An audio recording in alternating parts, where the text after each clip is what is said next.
Are you wondering about how to actually melt and address work stress so you can sleep peacefully and have that good night you deserve after working so hard? But the problem is, the stress from work seems to be following us home and in our bedroom. I'm going to change that for you today, and I'm going to share with you 3 steps you can take to melt work stress and sleep like a baby. So let's get started. Okay, so the first step in letting go of work and addressing stress, and what I'm doing, what I do after work, is certainly to check in with yourself. Stress is inevitable, and stress response has been a gift we've been given for the body to respond when there are stressors. And there's so many different stressors in a day shift or a day of different people, you know, nurses, doctors, cleaners. And there is also frustrations, the annoyance. Oh my god, you won't believe what happened today. Oh my god, so many annoying things. Check in with ourselves. How are you feeling? Where is the stress kept in the body? So check in with yourself. That's the first thing. What's going on? Are you actually breathing normally right now? After a long day, after so many frustrations at work, how are you breathing? How is your breath? How is your posture? Like, oh. Sometimes I feel like my shoulders have been dislocated after work. And I'm like, you gotta shake your body, like figure out where the body is damaged. Stress is damaging to the body. Where do you have build up tension? Oh, okay. And then after you figure it out, then you will identify what do you need to do then to help your body heal. What do you need to do? Okay, checking in, identify what's happening, and then after that, come up with an action plan.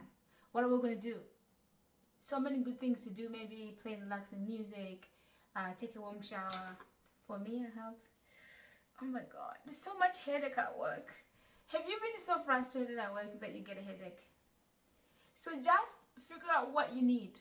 What is it that you need to release the stress that have been built up in the body? Next, after that, we want to check our perception. What is your perception? Perception is the first place to go, because every situation will be perceived differently. Okay, for someone who has heavy workload, someone else might think, oh, that's a great challenge. I'm challenging my time management. Oh my god.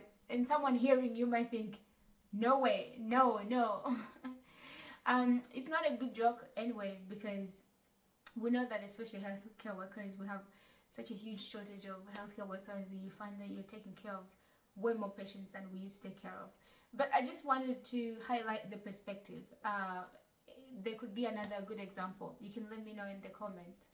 Maybe your job is not ideal, but it's better than what you used to have, and you're looking for another one. So that could be a new perspective, that maybe at least you have a transition.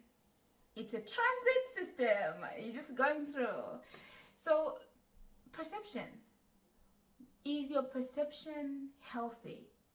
Because there is also this idea of cognitive distortion, where we tend to catastrophize or maybe like look at things negatively. So all I'm saying, this step involves you being honest with yourself and ask yourself, am I perceiving this objectively and with the healthy, positive mindset, or am I just complaining and whining and being negative? Because you always lose when you are negative about things, and we always win when we are positive. I'm not talking about toxic positivity. I'm talking about just genuinely applying gratitude to the situation. How can you apply gratitude to the situation? Basically, that's how you embrace a new perspective. Well,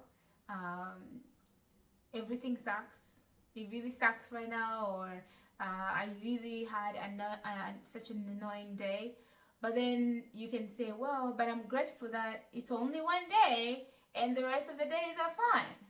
So there's always an opportunity to be grateful without devaluing your situation. While you still validate yourself, you can still be grateful. And another way to create a new perspective, in addition to gratitude, you can ask yourself, I want to say force yourself to be objective, because I get so frustrated. So when we're frustrated, often we think in abstracts. We will say, oh my God, that was so annoying. Oh, this day really sucked. We just say things in general because we are just responding to the stress and we're overwhelmed. But you can gain a new perspective by breaking that down. What does it mean that the day sucked? Look back at the beginning of the day. What happened? What happened? Did you wake up and run into the cat down the road and the cat didn't say hello? Or what happened?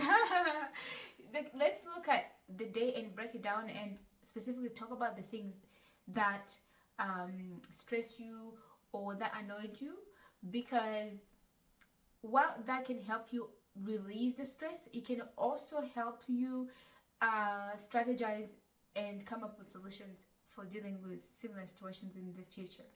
So gain a new perspective about your situation by applying gratitude, coming up with the things you are grateful for happened despite whatever happened or whatever the stress you experience. And also avoid speaking in generalizations, be very specific, and bring up and allow those hard evidence about your life. And by doing that, you lead into the last step. The last step is, what are we going to do about it? What's the long-term plan? What's the game plan here? If we are tensed up in our body, right? We have all this stress built up in the body. We have applied a new perspective. Now we know all the new perspective about it. Now what? What are we going to do? So it could be that tomorrow we are going to respond differently, or we will actually,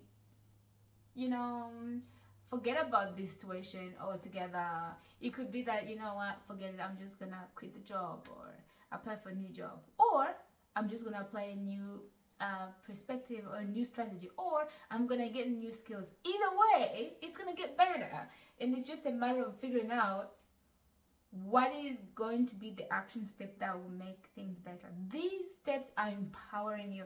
Instead of you staying in that stressful mode and going to bed with lingering thoughts and really stressed, now you feel so relaxed. So that's all for today. And my name is Jocelyn John. I'm a registered nurse, and I'm also a certified sleep science coach. I'm also the author of Sleep Tight, the number one secret to achieving your dreams. I really wish that you can sleep tight every single night, whether or not you had a stressful day. And I hope that these 3 steps have helped you today. And don't forget to check in with yourself.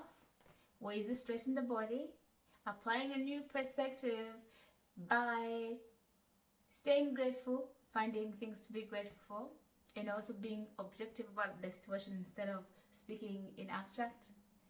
And then, of course, finally, taking control and deciding those actions that you're going to take for the future. Starting now by addressing all that tension in your body. And I highly recommend, I talk about that in my book, I highly recommend stretching before going to bed is really helpful for releasing the stress that have accumulated throughout the body. Finding all the amazing things and all the things that work for you to release stress. People with family members, to give them massage, that can also be helpful. Alright then. Thank you for watching and sleep tight. I will see you Sunday. We'll be doing a live helping you improve your sleep. Above all the titles, I am a coach, and I'm always here to coach you so that you can improve your sleep and live a more productive and more fulfilling life.